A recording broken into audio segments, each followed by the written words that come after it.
I believe there is a connection with the fact that we have been lied about the size of the continents and the true shape of the Earth. Now, this is like, what? I mean, what are you talking about, James?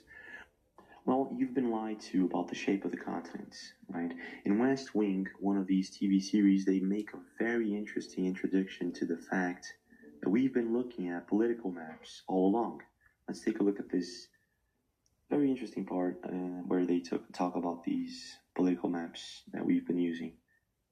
Are you saying the map is wrong? Oh dear, yes. Look at Greenland. Okay. Now look at Africa. Okay. The two land masses appear to be roughly the same size. Yes.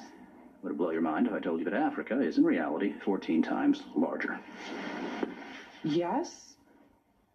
Here we have Europe, drawn considerably larger than South America. When it's 6.9 million square miles, South America is almost double the size of Europe's 3.8 million.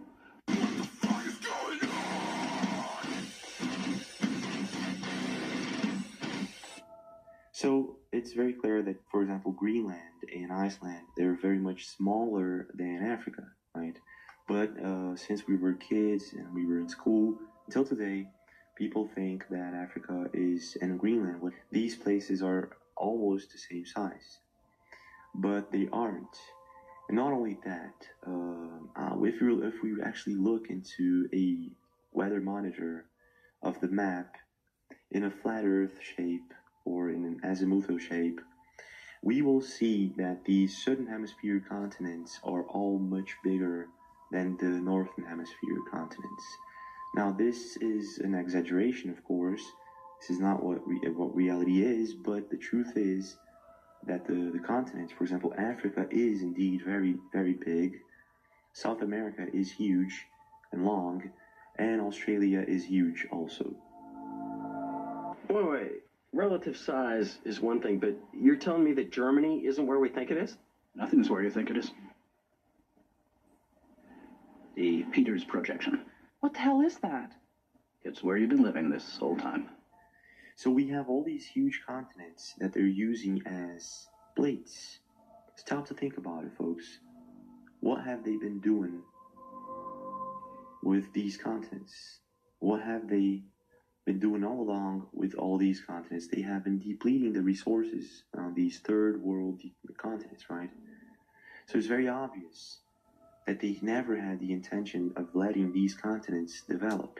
Now, the reason is because these continents are very much larger than they told you. And if the population learns about this, they could actually take over. They could actually take control. There's much more people than they're telling you there. And if these people get together, well, they would be a mighty force. So they don't want this to happen, so they lied about the maps, the size, and they sell the political map, right? So the truth is, the map I'm showing you probably right now, the live map of Earth, the southern hemisphere continents really much larger, is an exaggeration. This is not exactly how it looks, but the fact is they lied about the size. Now, James, what does this have to do with anything, right? A lot of resources, and time by time, year by year, these resources were taken away.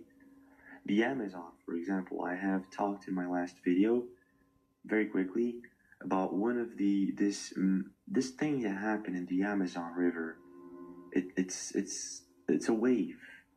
It's miles long, and people went from all over the world to surf there, and it no longer happens.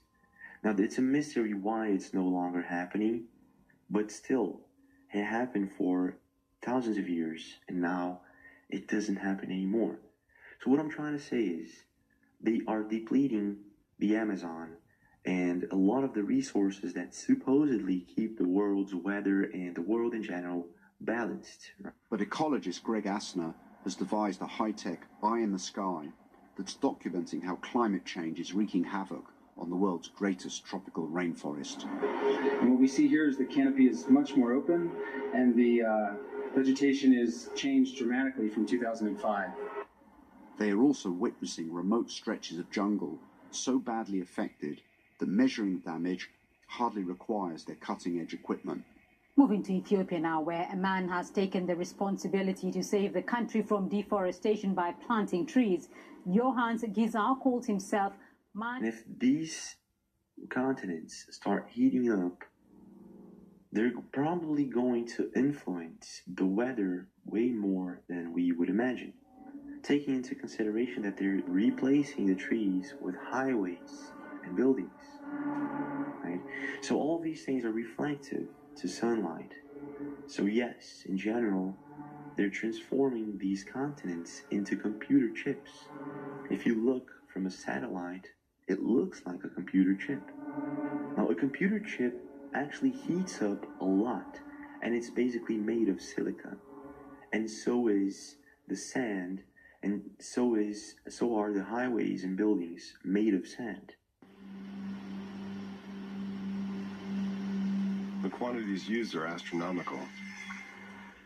To build an average house, it takes 200 tons of sand. For a larger building like a hospital, around 3,000 tons. Each kilometer of highway devours 30,000 tons. And to build a nuclear plant, the estimate is about 12 million tons. So in other words, I don't know if this is on purpose or not. You can see in weather monitors, they are harping all over the southern hemisphere for quite a while now. But anyway, they are heating these continents up way much more than they should with chemtrails and HAARP and these reflective buildings and highways that they're doing for quite a while now. Look They at the basically beam come off the transform coast these of continents Africa. into computer chips. Huge computer chips that are heating up the entire southern hemisphere. And obviously this is going to change the weather pattern in general, not only heating up Antarctica, but heating the northern hemisphere also. You know, let's just put it like this. If the world is about to face an end time scenario, right, it would be plausible that the elites would want to create some type of tunnel or a path from their homes towards Antarctica and maybe melt Antarctica a little bit here and there to make it easier for them to go through it.